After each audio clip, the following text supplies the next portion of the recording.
허락하여 주시어서 이곳에서 아버지 하나님 정말로 처음으로 간증할 수 있는 자리 허락하여 주심에 감사합니다.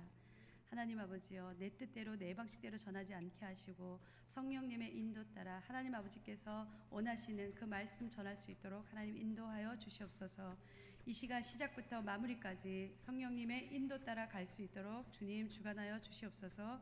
예수 그리스도 이름으로 기도합니다. 할렐루야. 제가 정말 태어나서 전에 있던 교회에서는 이제 잠깐 한 5분 정도의 말씀 과정을 통해서 간증을 해봤고요. 처음으로 간증을 하는데 우리 말씀 한 구절 읽고 같이 나눠보도록 하겠습니다. 역대상 4장 10절 말씀 제가 읽겠습니다.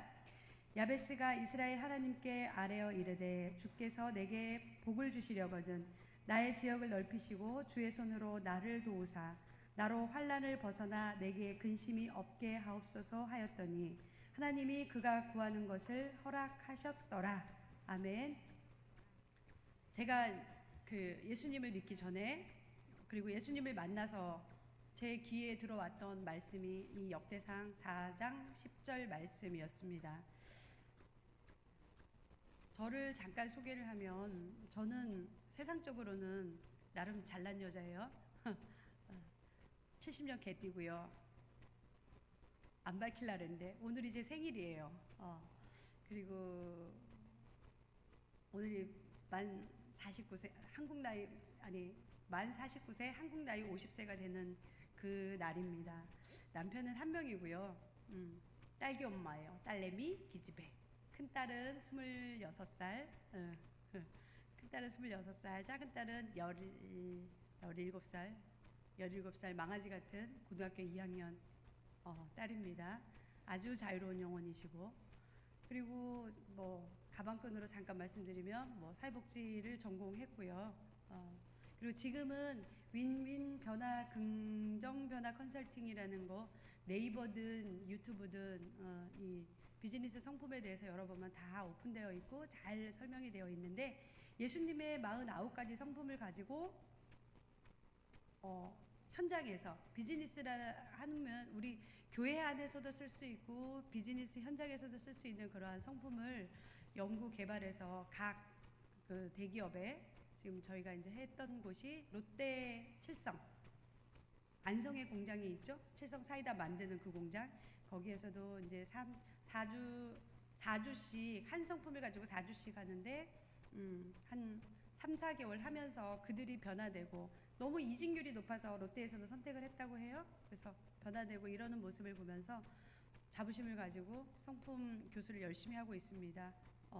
지금 현재 제가 밥벌이 하는 곳은 메리츠 화재의 소장으로 일하고 있습니다.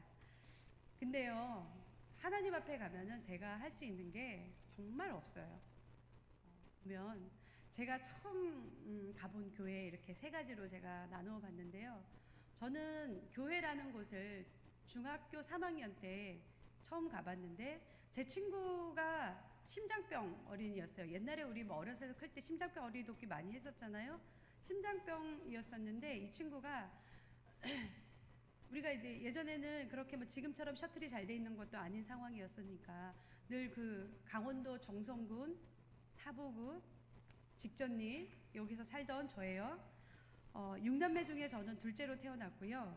아버지께서는 늘 자상한 아버지, 저녁이 되시면 우리를 아랫목에 앉혀놓으시고 함께 노래를 했습니다. 어떤 노래 했냐면요. 좋아졌네 좋아졌어 몰라보게 좋아졌어.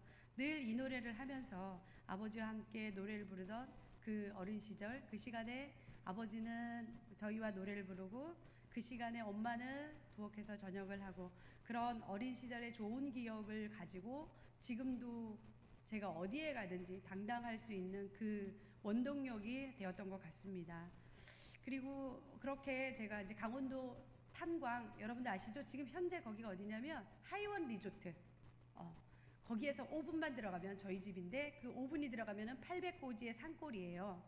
거기에서 탄광, 옛날에는 탄이 많았잖아요. 지금은 거기가 하이원 리조트로 변화됐는데, 그래서 그곳에서 그 심장병 친구가 오가고 이제 학교에 오가고 할 때 지묘기라는 친구가 항상 그 친구 가방을 들어줬었어요. 근데 어느 날 부딪히면 저도 같이 가방을 들어줬는데 어느 날 토요일 날 저보고 자기네 집에 가재요. 갔어요. 서울에서 무슨 전도사님이 오신대요. 그래서 저는 이제 교회에 대해서 아무것도 모르니까 전도사가 뭔지도 모르고 갔는데 자기는 3살 때 그 심장병으로 죽을 거라고 그랬는데 하나님이 본인을 고쳐서 지금까지도 내가 살아있다. 그러니까 한번 가보자. 그리고 그 친구 집에 갔는데 들어가는데 옛날에는 이 자리가 그 딱딱하고 반질반질한 자리였었잖아요.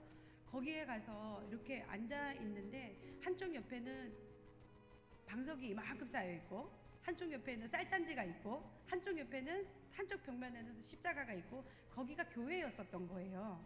그래서 거기서 그 전도사님이 오셔서 저희를 보고 앉으라고 우리 3명을 놓고 기도를 하는데 기도가 어떻게 긴지 눈을 떴다 감았다 해도 기도가 안 끝나는 거예요. 그리고 나는 이제 발이 저려서 코에 침을 바르고 해도 안 끝나는 거예요. 그래서 교회는 이런 곳이구나. 가면 꿇어 앉아야 되고 발이 저린 곳이고 그래서 다시는 교회를 안 갔어요.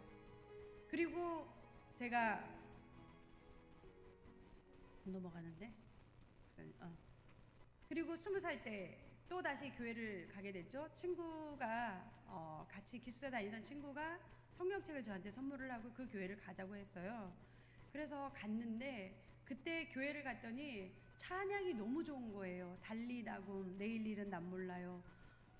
시편 50편 하나님의 음성을 막 이런 찬양을 하는데 너무 그 찬양이 좋아서 아무것도 모르고 교회를 갔어요. 그 친구한테 성경책을 선물 받고 그렇게 신나서 찬양을 하는데 어느 날 토요일이었었어요. 이 친구가 저는 이제 서울에서 기숙사 생활을 하고 있었는데 기숙사 저녁이 됐는데 이 친구가 안 들어와요. 집으로 안 오는 거예요. 그래서 어떻게 된 거냐. 그때는 휴대폰도 없고 연락할 길도 없었잖아요. 그리고 그 다음날 얘가 왔는데 교회 집사님이라는 분이 이 친구를 데리고 가서 성폭행을 한 거예요. 지금 보니까 그 다음에 제가 그때 당시에 그 목사님이 그때 당시에 담임 목사님이 이제 막 이제 목사 안수를 받으려고 하던 찰나의 목사님이셨는데 그분한테 쫓아가서 그때나 지금이나 당당했겠죠. 이런 곳이 교회라면 나는 다시는 안 다니겠다. 그리고 정신 똑바로 차리고 살아라. 그 20살 나이에 한번 지르고 그리고 교회라는 곳이 이런 곳이구나. 그리고 다시 교회를 안 갔어요. 그리고 결혼을 하고 이제 쭉 살면서 저희 엄마는 늘 무당집 거길 쫓아가시고 절에 가신다고 자기 신실한 신사처럼 하면서 절에 가신다고 하셨지만 뭔가 믿음이 자라는 것 같지는 않아 보였어요. 그리고 나서 결혼을 하고 7년이 또 지났어요. 우리 큰아이가 7살 때 피아노 학원을 갔는데 피아노를 잘 치는데 어느 날 수요일날 집에를 안 오는 거예요. 이 친구가. 그래서 수소문을 해서 찾으러 다녔잖아요. 그러니까 이제 소문을 동네에 쫓아다니면서 갔더니 이 아이가 교회에 가 있다는 거예요. 그 교회가 지하교회였었는데 그 피아노 선생님이 목사님 사모님이셨던 거예요. 개척교회를 하시는데 경제적으로 어려우시니까 피아노를 하시면서 같이 이렇게 진행을 하고 있었는데 한 20명 남짓 되는 교회였었어요. 그래서 거기를 이제 우리 아이가 갔는데 막 나는 화를 냈죠. 아이를 말도 없이 데리고 갔다고. 그랬더니 거기 사모님께서 늘 그날 이후로 매 주일만 되면은 식빵을 손수 구워서 저희 집에 보내는 거예요.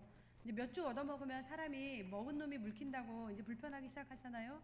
그래서 불편해서 보내지 말아라. 그랬더니 그럼 엄마가 교회를 나오면 이걸 안 보낸다고 하시더라. 그러면 나한테 성경책 선물 줘라.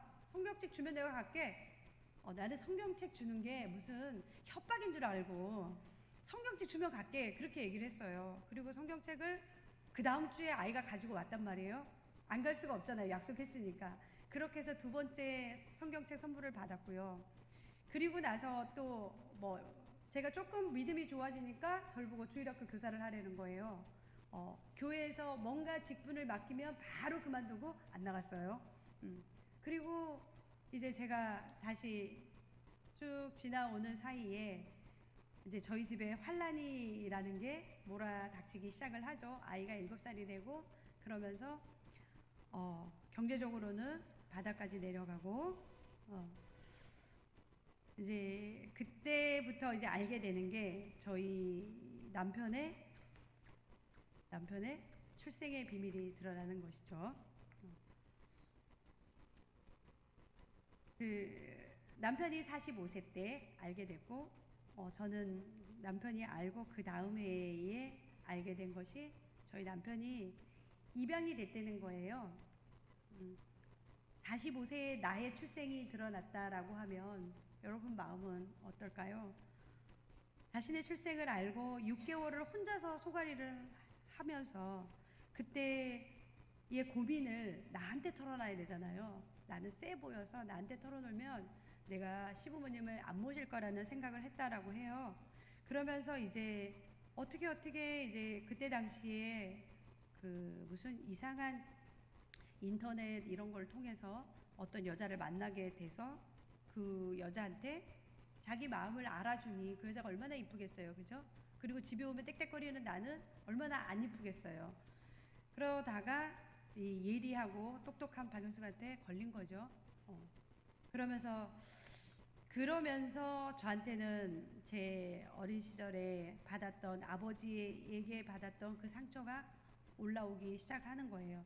저희 그 남편의 그 사실을 알면서 아버지가 2집 살림을 하셨거든요. 그럼 그 앞에 사연은 또 기니까 거기까지만 하고 그 사건이 올라오면서 아버지에 대한 분노가 같이 올라오는 거예요. 그리고 그 배신감이라는 거는 남편에 대한 배신감만 오는 게 아니라 아버지에 대한 배신감이 같이 겹쳐서 저한테 몰려 들어오는 거죠. 그러면서 그 과정 중에 어느 날 갑자기 남편은 묻지마 가출을 하더라고요. 시부모님 저한테 다 맡겨놓고 3개월 동안 연락도 없이 돌아오지 않았어요.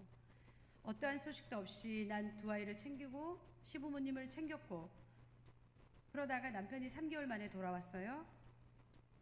들어와서 아버지한테 자기네 아버지 나한테 시아버지한테 큰절을 하면서 아버지 잘못했어요 라고 하는데 나는 아직까지 그에 대해서 사과를 받지 못했어요.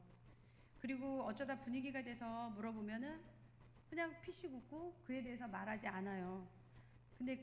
그러나 나는 아직도 왜 그랬는지 사연도 듣고 싶고 또 책임없이 집을 나간 남편에게 정말로 사과받고 싶은 마음이 아직도 있습니다. 그 후 시부모님의 경제적인 여건이 되지 않아서 시부모님하고 한 집에 살게 됐어요. 그 시부모님이 한 집에 살게 되는 과정 중에 이제 경제적으로 여유가 없으니까 저희하고 해야 되는데 그때의 그 무렵에 제가 이 한 집에 살게 되면서 허리가 아파서 허리 수술을 2번을 하게 됐어요. 2007년 11월 7일 날 수술을 했는데 그때는 이제 제가 너무 아프니까 MRI를 찍고 돌아오니까 병원에서 전화가 온 거예요. 당신 이렇게 있으면은 하반신 마비가 옵니다. 빨리 와서 수술하세요. 그래서 저는 제가 아는 인맥으로 내 잘난 맛에 가서 수술을 했어요. 바로. 그리고 마취과 선생님이 출타 중이시라서 전신 마취를 해서 수술해야 되는데 재워서 수술을 했어요. 너무 급하니까. 이 하반신 마비가 오면 안 되니까. 그래서 저를 재워서 수술하고 나서 저는 너무 그 순간에 아픔이 싹 사라지니까 너무 좋았죠. 그래서 기뻐 뛰며 날뛰었죠. 그러는 과정 중에 회사에서 제가 일을 좀 잘했어요. 시상을 받아야 되는데 그 시청에 있는 무슨 호텔이지? 큰 호텔? 그 호텔로 시상을 받으러 오라는 거예요. 입원 중에 거기를 간 거예요. 상처가 뜯어졌는데 어느 정도 아물어야지 움직이는데 움직이지 않은 상황에서 거기를 갔더니만 한 달 만에 디스크가 다시 터졌어요. 그때 다시 하면서 제가 MRI를 다시 찍고 그때 목사님께 이렇게 아픕니다 그랬는데 목사님의 한마디가 하나님 앞에 온전히 맡겨봐, 그 말씀 한마디를 하시더라고요. 그래서 그 하나님 앞에 그 진짜 기도하면서 교회 식구들이 같이 기도하면서 우리 전도사님도 여기 계시지만 전도사님이 그때도 같이 기도해 주시면서 찬양해 주시면서 그렇게 제가 2번의 수술을 하면서 회복되는 과정에서 하나님께서는 그 아픈 엎친 데 덮친다 그러잖아요. 저는 그렇게 아픈데 우리 큰아이는 가출을 시작을 합니다. 그때가 중학교 1학년 때. 그리고 큰아이만 지금 가출을 시작한 게 아니고요. 시어머니도 한 집에 살았잖아요. 시어머니는 2달에 한 번씩 집을 나가십니다. 어느 날 바빠 죽겠는데 아버님 전화 와서 불러드리면 너 엄마가 집을 나갔다. 그리고 어머니가 한 일주일 있다가 돌아오시는 날은 살림이 다 때려 부셔지는 날이에요. 어머니의 그 자기만을 위해 달라는, 자녀를 낳지 않은 여자분이다 보니 그 남편의 사랑, 그리고 자기가 자신이 길렀던 그 아들의 사랑을, 두 남자의 사랑을 다 받아야 되는 거예요. 저는 며느리가 아니라 질투의 대상이었었던 거죠. 그래서 두 남자의 집중이 조금만 저한테로 가면 어머니는 집을 나가시는 거예요. 그런 과정이 반복되면서 우리 큰아이가 이제 폭발을 하기 시작을 했죠. 이 집 식구들은 엄마를 이용하는 사람들이야. 땅을 치고 후회할 일을 만들어 줄 거야. 노는 아이들과 어울리면서 결국에는 중학교 2학년, 1학년 4월 달에 일이 터졌습니다.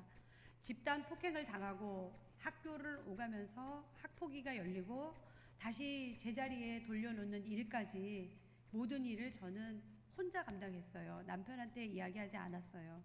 내 아이를 위해서 제가 할 수 있었던 거는 새벽재단을 쌓는 일이고요. 남편을 위해서는 새벽재단을 안 쌓더라고요. 근데 아이를 위해서는 새벽재단을 쌓고, 그 수술한 허리를 끌고 가서 새벽마다 엎드려서 우는데 치유가 뭔지 저는 몰랐잖아요. 기도만 하면 되는 줄 알고 하나님 앞에 간구하는 기도만 했어요. 근데 어떤 집사님이, 그 교회에 저를 인도한 집사님이 날 보고 뭐라 그러냐면, 너를 세우려고 네 아이를 도구 삼았다 그러시는 거예요.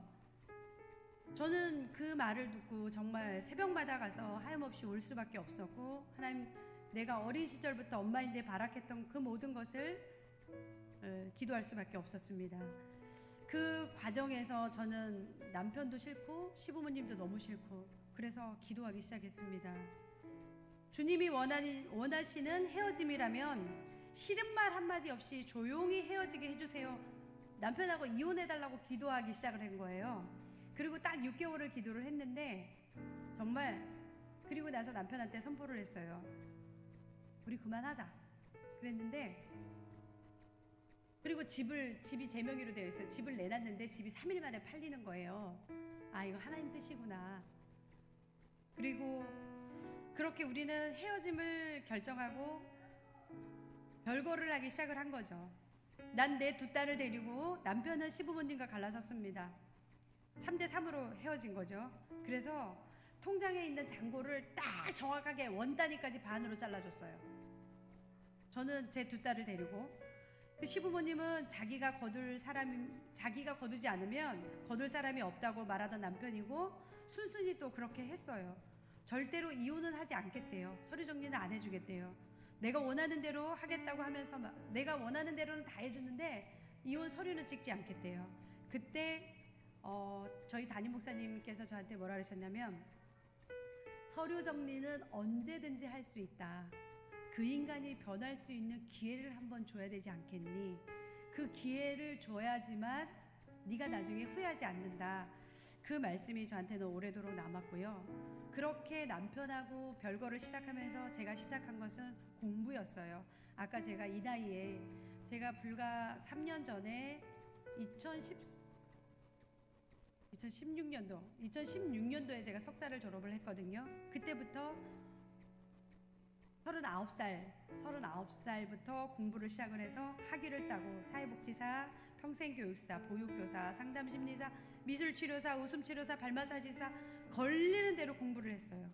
학사 학위를 따고 석사까지 공부하면서 7년 세월을 수업을 받으면서 그래서 그랬구나 하면서 나를 보듬고 돌아보고 아이를 보듬고 치유가 되는 듯이, 그렇게 수면 위로는 치유가 되는 것으로 보였습니다. 그런데 아이들이 얼굴이 남편하고 헤어지고 나니까 3개월쯤 되니까 얼굴 색이 변하는 거예요. 그 밝던 우리 현아가 얼굴이 어두워지기 시작을 하는 거예요. 그래서 아이들을 바라보면서 가슴이 미어져 오고 아픔을 겪고 아이에게 아빠는 필요한 존재구나, 나한테 남편보다는 아이들에게 아빠가 필요한 존재구나 라는 깨달음이 에서 6개월 지나고 나서 남편이 전화가 왔어요. 남편한테 나는 맥주 한잔 하면서 이야기를 하길 원했고, 남편은 밥을 먹자고 밥집에 갔어요. 가서 남편의 첫 마디가 자기네 부모님 잘 계시냐고 안 물어본다고 그러길래 그 길로 저는 두 말도 없이 그 자리에서 일어서서 나왔어요. 넌 아직도 아니구나 라고 한마디 하고 말입니다. 그렇게 6개월이 지나고 다시 만났어요. 이제 맥주 한 잔을 먹자는 이유를 알았다고 합니다. 이제 내가 당신한테 잘할 수 있을 것 같다고 눈물로 미안함을 전했습니다. 내 두 딸과 나를 위하여 부부가 합하고 지금까지 여자 문제를 일으킨 적은 없었어요. 합치고 나서 남편은 그때 알았다고 합니다. 정말 소중한 것이 무엇인지, 본인의 엄마인지 와이프와 자녀인지를 확실하게 알았던 거죠. 그리고 남편이 집으로 돌아왔습니다. 남편이 집으로 돌아오고 이틀이 지난 날에 비보가 저한테 오는데 막내 동생이 죽었다는 소식이 오는 거예요. 교통사고였고요.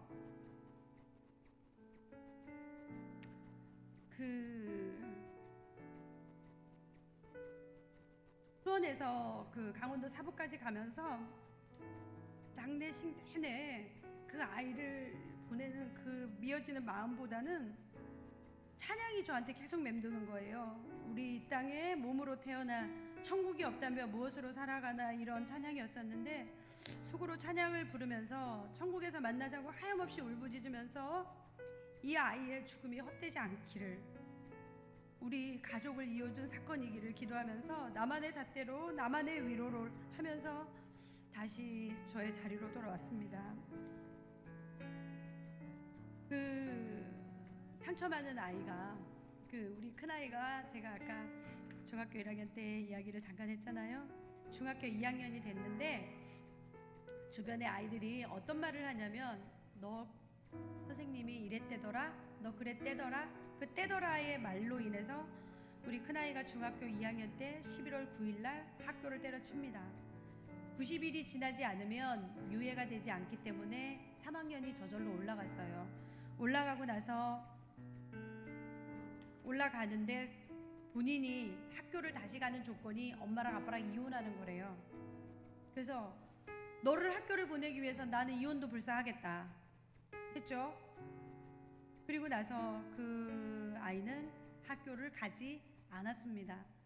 그리고 다음에 4월 달에 중3이 이제 그렇게 해서 1년이라는 세월이 그냥 지나가고, 다른 아이들은 이제 고등학교에 진학할 나이인데 우리 아이는 4월 달에 중학교 중퇴잖아요. 중학교 2학년 11월 9일 중퇴. 그러면서 그 다음에 4월 달에는 검정고시, 중학교 졸업 검정고시. 그리고 8월에는 엄마 한번 봐볼까? 그래서 한번 해보라고 했는데 8월에 고등학교를 졸업한 거예요. 4개월 만에 고등학교를 졸업을 하고 그해 11월에 수능까지 봤어요. 그러니까 친구들보다 2년을 좀 앞당겨서 그렇게 봤죠. 그리고 여기에서 합격의 기쁨도 누리고 그렇게 하면서 중앙대학교 상담심리학과의 학사를 졸업을 하고 청소년 기관에서 일을 하면서 경기도 지역에 관할하는 각 중고등학교를 다니면서 초등학교도 가는구나 나가면서 이제 본인이 노는 친구들이랑 어울리면서 놀았잖아요.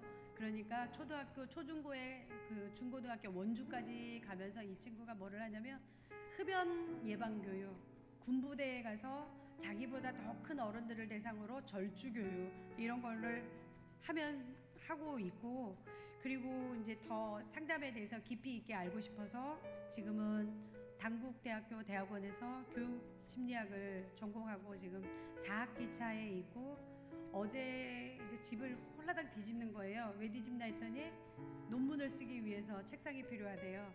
그래서 책상을 동생 방에 놨다가 다시 가져가면서 1층에 그 책상을 옮겨놓고 2층에 자기 논문 준비를 하는 모습을 보면서 참 그런 와중에 하나님이 하셨구나.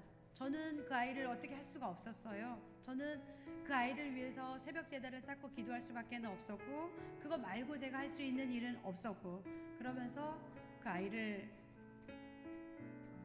아이가 좋아지는 찰나에 요즘에 그 중고등부 아이들이 자신과 같이 이렇게 헤매는 아이들이 상담을 하고 싶어서 쫓아갔는데 그러한 곳이 없다라고 해요. 그리고 그러한 곳에서 가면 설익은 상담사들이 상담을 하면서 아이들을 정신병자 취급하고 장애인 취급을 한다라고 아이들은 그렇게 느낀다고 하더라고요. 그리고 중고등부의 교회도 우리 아이가 나갔는데 중고등부를 담당하시던 전도사님한테 이 모든 이야기를 한 거예요. 근데 그 전도사님이 하는 모든 이야기가 나한테 전해지고, 저는 무르익지하고 성숙되지 않아서 그대로 아이한테 질러대고, 그러면서 아이를 민간기관에도 교회에도 기댈 곳이 없게 만들어 놓는 그런 어리석은 엄마였었어요. 그런데 제가 이제 상담을 전공하면서 사회복지를 공부하면서 누구보다 열심히 아이를 케어하려고 시작을 했지만, 중요한 거는 제가 경험해보니 내가 변화되고 내가 치유받으니 아이는 자연 치유되더라 라는 거였어요. 그래서 저는 그때 당시에 치유를 알고 개인 상담으로 치유를 해주고, 지금까지 자기 분석과 자기 스스로 그 치유를 해 나가고 있고, 우리 딸아이 또한 그렇게 하고 있습니다. 스스로가 기도 위에 세워진 딸인 거를 인정하고 있고, 저 또한 감사하고 있습니다. 둘째의 이야기까지는 또 한 장의 소설이 써져야 되니까 나중으로 미루고요. 둘째 또한 하나님께서 키우고 계심은 확실한 사실입니다. 그러던 와중에 2015년 10월 24일 시부모님께서 오토바이를 타고 가시다가 골목에서 교통사고가 나고 말았습니다. 시아버님은 대퇴부 골절, 시부모님은 척추 골절, 쇄골 골절, 갈비뼈 골절, 복합 골절이 일어나고 동시에 간병을 해야 되는 상황이 벌어진 거예요. 두 시어머니 시아버지의 소대변을 받아내야 하는 간병을 해야 되는데, 남편이 입양이라 그랬으니까 그 위에 왜 자식은 없잖아요. 제가 다 감당했었어야 되는데 병원 측의 배려로 마주보는 방에 입원을 하시고 양쪽 방을 오가며 소대변을 받아내는 일을 딱 한 달 했어요. 그 과정에서 시아버지께 복음을 전할 수 있었고요. 지금은 저보다도 더 열심히 예배를 드리고 성경을 읽으시는 분이시고요. 나이가 현재 올해 나이로 87세신데요. 83세에 예수님을 영접하고 지금은 예수님을 믿는 그 자체가 기적일 수밖에 없습니다. 이때 시부모님은 저한테 또 한 번 놀랐다고 합니다. 그리고 작년 3월 제가 다시 크리스찬 치유 연구원을 찾게 됐는데요. 저는 그 모든 과정을 하면서 저의 상처들이 다 가라앉았다라고 생각했는데, 다시 올라오는 시기, 질투, 분노 이런 것들이 다시 올라오고 나를 수렁으로 몰아가고 나를 망가뜨리기 시작을 했습니다. 그리고 그 3월에 이제 치유연구원에 입학을 하니까 영성수련회라는 걸 2박 3일을 하더라고요. 나는 내 안의 분노가 가라앉기를 기대하고 그 수련회를 갔습니다. 그런데 엄마 아빠 테라피라는 프로그램이 있었어요. 엄마 아버지에 대한 분노가 나를 너무 힘들게 그 자리에서 올라오고, 거기에서 제가 부르짖은 것은 당신들의 무지함이 나를 이렇게 만들었군요. 당신들의 이기심이 나를 내 아이에게까지 대물림했군요. 얼마나 부르짖었는지 눈물이 범벅이 되고 가슴을 미어지는 아픔이 올라왔습니다. 그리고 돌아와서 저녁마다 다시 예배당에 혼자 가서 기도의 자리에 앉으면서 몇 번의 대성통곡을 하면서 울어가면서 엄마 아버지를 향하여서 분노와 원망의 소리를 질렀습니다. 왜 난 이렇게 꼬인 가족사에서 이런 고통을 받고 살아야 하냐고, 남편도 나도 이 꼬인 가족사에서 내 대해서 끊어주시라고 하나님 앞에 울부짖었습니다. 그리고 지난해 4월달 교회에서 말씀 공부를 하는 과정 중에 성령 수련의 시간이 있었어요. 그때 당시에 정말로 인격적인 성령님을 만났고요. 나를 또다시 깨닫게 하시고 은혜를 주시고 한 단계 성장을 시켜주시는 기회로 인도해 주셨습니다. 그 가운데서 성령님은 예리하게 개입하셨고요. 말씀 공부 과정에서 느닷없이 마음을 주셔서 유방 정기 검진일이 지난 것을 생각하게 하셨습니다. 바로 검사하고 나니까 유방 상피내암이라는 진단을 받았고요. 그럼에도 불구하고 너무 감사한 것은 아주 작은 사이즈고 전이도 안 되었고 도려내고 방사선 치료만 하면 된다라고 해서 검사를 하고 수술을 했는데 사이즈가 꽤 컸어요. 10 곱하기 10을 잘라냈는데 7 곱하기 7이 다 암 조직이었었던 거죠. 그럼에도 불구하고 감사한 것은 그 넓은 조직이 다 상피내암만 있었던 거예요. 그래서 방사선 치료를 하고 지금 이제 1년 6개월이 지나면서 현재 약을 복용하고 있습니다. 검사 과정부터 하나님의 개입은 시작되셨습니다. 그동안 제가 섬기던 교회 목사님들을 한 분 한 분 수술 전에 한 분 한 분 빠지지 않고 연락이 오게 목사님들이 저한테 연락이 오더라고요. 수술을 앞두고 불안해하는 저한테 제가 그동안에 스쳤던 우리 큰아이 다녔던 피아노 학원 선생님 목사님부터 시작해서 다 이렇게 목사님들이 저한테 연락을 다 오게 하고 교회 학교로 같이 섬기다가 목사 안수를 받으신 목사님은 꿈에서 보여주시더라고요. 그리고 검사를 하러 가서 저는 김장한 목사님을 이 매체로만 만났었잖아요. 근데 그 아주대 병원에서 김장한 목사님을 만났는데 늘 만나시던 목사님처럼 저도 모르게 쫓아가서 목사님 그랬더니 내 손을 꼭 잡아주시면서 왜 왔어? 여기 왜 왔어? 늘 보시던 저처럼 그렇게 말씀하시면서 그분의 말투 있죠? 다 하나님께 맡겨 하시면서 위로해 주시는 일도 그 과정 중에 경험을 하고요.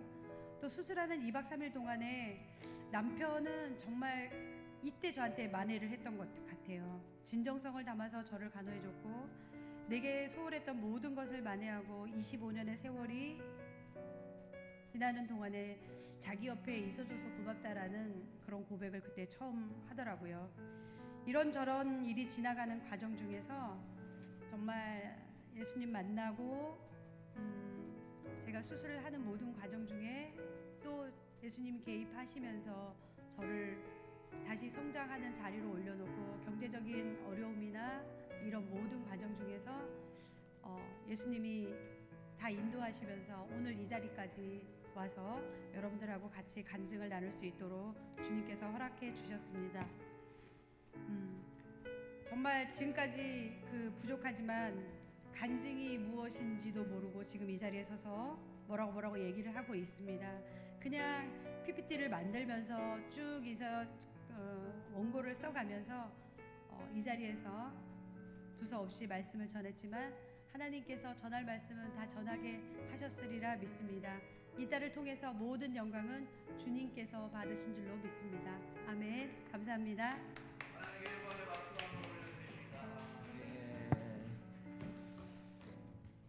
기도 한번 하시겠습니다.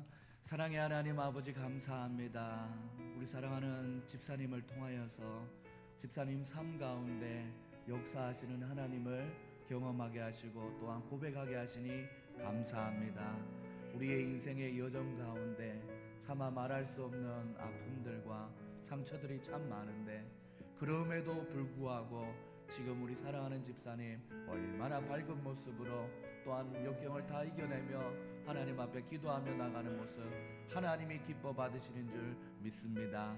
하나님의 힘묻은 손으로 치유하여 주시고 어루만져 주셔서 하나님께서 기뻐하시는 삶으로 살아갈 수 있도록 앞으로의 여정도 축복하여 주시옵소서. 가정에 우리 자녀들 또한 식구들 돌보느라 바쁘는 아버지라는 여정도 있는데 하나님께서 지혜 주셔서 잘 감당할 수 있도록 인도하여 주시옵소서. 하나님은 실수하지 않으시는 하나님으로 우리 가운데 역사하신다는 것을 기억하며 살아갈 수 있도록 인도하여 주시옵소서. 감사드리며 살아계신 예수님의 이름으로 기도드립니다. 아멘.